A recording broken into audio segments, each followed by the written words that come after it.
ধলেশ্বর স্বামী দয়ানন্দ স্কুলের এক ছাত্রীর অজ্ঞান হওয়ার ঘটনায় চাঞ্চল্য। মঙ্গলবার সকালে ধলেশ্বর স্বামী দয়ানন্দ স্কুলে এক ছাত্রী অজ্ঞান হয়ে পড়ায় চাঞ্চল্যের সৃষ্টি হয়।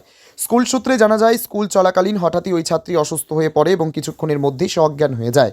বিষয়টি নজরে আসতেই দ্রুত ফায়ার সার্ভিসে খবর দেওয়া হয়। খবর পেয়ে ফায়ার সার্ভিসের কর্মীরা ঘটনাস্থলে পৌঁছে অজ্ঞান অবস্থায় থাকা ছাত্রীকে উদ্ধার করে দ্রুত জিবিপি হাসপাতালে নিয়ে যায়। বর্তমানে ওই ছাত্রী হাসপাতালে চিকিৎসাধীন রয়েছে। তবে তার শারীরিক অবস্থার বিষয়ে হাসপাতাল কর্তৃপক্ষের তরফে এখনও বিস্তারিত কিছু জানানো হয়নি। কী কারণে সে হঠাৎ অজ্ঞান হয়ে পড়ে সে বিষয়ে তারা কোনো স্পষ্ট মন্তব্য করতে চাননি। ফলে ঘটনাটি ঘিরে নানান প্রশ্ন উঠতে শুরু করেছে।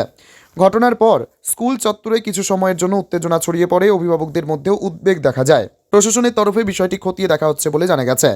ছাত্রীটির দ্রুত আরোগ্য কামনা করেছেন শিক্ষক, শিক্ষার্থী ও অভিভাবকরা। ব্যুরো রিপোর্ট, নিউজ 24 জন।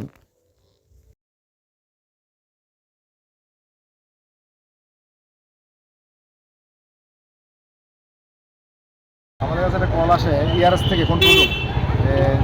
আমি দয়ানন্দ স্কুলে একটা মেয়ে অসুস্থ হয়েছে, আমার স্টুডেন্ট অসুস্থ হয়েছে বলা যায়। আমি সঙ্গে সঙ্গে গেছি, এই যে স্টুডেন্টরা তারা সবাই রাখছে।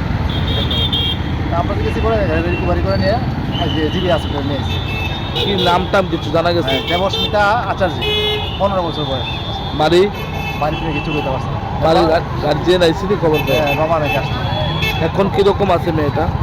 সেন্সলেস অবস্থায়, কোন ক্লাসের স্টুডেন্ট? ক্লাস 9। কোনো কিছু জানতে পারছেন না? না, সেরকম কিছু পেয়েছে না, জাস্ট সেন্সলেস অবস্থা আসছিল। আমরা নিয়ে আপনারা কোনখান থেকে আইছেন? আমরা এনজিও দেখা